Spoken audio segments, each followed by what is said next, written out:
क्यों चर्चा में श्री कृष्ण जन्मभूमि ईदगाह विवाद। उत्तर प्रदेश के मथुरा में श्री कृष्ण जन्मभूमि का मुद्दा एक बार फिर गर्मा गया है। अब इलाहाबाद हाईकोर्ट ने शाही ईदगाह मस्जिद के सर्वे का आदेश जारी कर दिया है। हिंदू पक्ष की ओर से जहां इस आदेश से विवाद का समाधान निकलने की बात कही जा रही, वहीं मुस्लिम पक्ष ने सुप्रीम कोर्ट में हाईकोर्ट के आदेश को चुनौती दी और इस आदेश पर रोक लगाने की मांग की थी। लेकिन सुप्रीम कोर्ट ने इलाहाबाद हाईकोर्ट के आदेश पर स्टे देने से इनकार कर दिया। ऐसे में इस विवाद का कानूनी समाधान क्या होगा, किसके पक्ष में जाएगा फैसला, अनुमान लगाना मुश्किल है।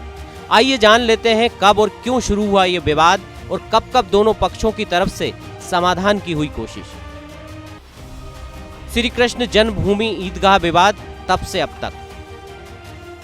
श्री कृष्ण भगवान विष्णु के 8वें अवतार माने गए।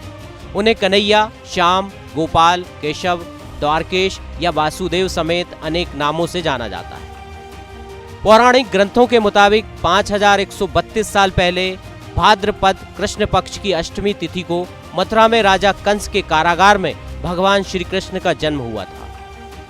इस स्थान को कटरा केशव देव के नाम से जाना जाता है, इसलिए यह स्थान हिंदुओं की आस्था का सबसे बड़ा केंद्र है। भगवान श्री कृष्ण के विश्व भर में भक्त हैं। 1618 ईस्वी में ओरछा के राजा वीर सिंह बुंदेला ने श्री कृष्ण जन्मभूमि पर मंदिर का निर्माण कराया था। लेकिन भारत में मुगलों के शासनकाल में मुगल शासक औरंगजेब ने मंदिर तोड़कर शाही ईदगाह मस्जिद बना दी। इसके बाद गोवर्धन युद्ध के दौरान मराठा शासकों ने आगरा मथुरा पर आधिपत्य जमा लिया। उन्होंने मस्जिद हटाकर फिर श्री कृष्ण मंदिर बना दिया। अंग्रेजी शासन में गहराया विवाद। यह साल था 1803 का, जब भारत में मुगलों के बाद ईस्ट इंडिया कंपनी ने अपना वर्चस्व स्थापित किया था। तब ब्रिटिश सरकार ने इस विवाद को हवा देने एक साजिश रची। मथुरा में कटरा केशव देव के नाम 13.37 एकड़ जमीन को नजूल घोषित कर दिया गया ताकि हिंदू मुस्लिम झगड़ा हो। लेकिन सन 1815 में बनारस के राजा पटनीमल ने इस जमीन को अंग्रेजों से खरीद लिया और मुस्लिम पक्ष के स्वामित्व का दावा खारिज कर दिया गया। लेकिन 1860 में बनारस के राजा के वारिस राजा नरसिंह दास के पक्ष में डिक्री हो गई। इसके बाद हिंदू मुस्लिम पक्ष के बीच विवाद चलता रहा। 1920 के फैसले में मुस्लिम पक्ष को तब निराशा मिली जब कोर्ट ने कहा 13.37 एकड़ जमीन पर मुस्लिम पक्ष का कोई अधिकार नहीं। लेकिन मुस्लिम पक्ष लगातार अपना दावा करता रहा। 1944 में पूरी जमीन का पंडित मदन मोहन मालवीय और 2 अन्य के नाम बेमाना कर दिया गया। जेके बिरला ने इसकी कीमत का भुगतान किया। इसके बाद फरवरी 1951 को श्री कृष्ण जन्मभूमि ट्रस्ट बना, लेकिन 1958 में वह अर्थहीन हो गया।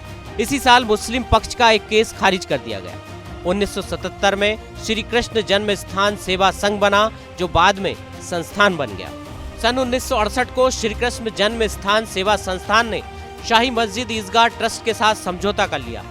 इस समझौते में यह तय हुआ कि 13.37 एकड़ जमीन पर मंदिर और मस्जिद दोनों बनेगी। हालांकि इस समझौते का कोई कानूनी वजूद नहीं रहा था। आपको बता दें कि अभी श्री कृष्ण जन्मभूमि के पास 10.9 एकड़ जमीन का मालिकाना हक है और शाही ईदगाह मस्जिद के पास 2.5 एकड़ जमीन का मालिकाना हक है।